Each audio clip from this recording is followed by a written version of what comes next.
Non-suicidal self-injury, or self-harm, is the act of intentionally injuring oneself without the intent of suicide. Whereas there are a number of ways one can indirectly harm oneself, for example through non-healthy lifestyles, self-injury here refers to intentional bodily tissue damage. Generally, self-harm is a physical and behavioral expression of emotional distress. In studies reporting types of self-harm, cutting was the most commonly reported.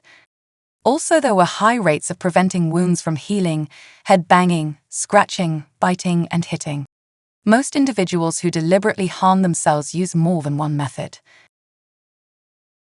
Studies of over 250,000 participants indicated that the lifetime prevalence of self-injury is about 17%.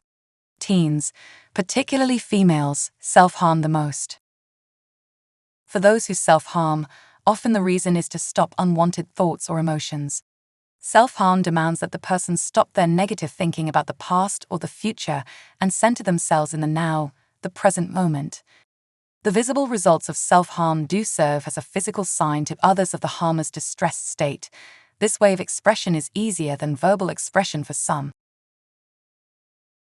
Some researchers have hypothesized that the underlying mechanism of non-suicidal self-injury is a brief release of endorphins that gives rise to a transient psychological state of relief. Although non-suicidal self-injury is by definition not directly motivated by suicide, studies show that those who self-harm are at greater risk for suicide longitudinally. Therefore, although self-injury is rarely a medical emergency, it indicates personal distress that, if untreated, increases the risk of suicide. Professional help is recommended.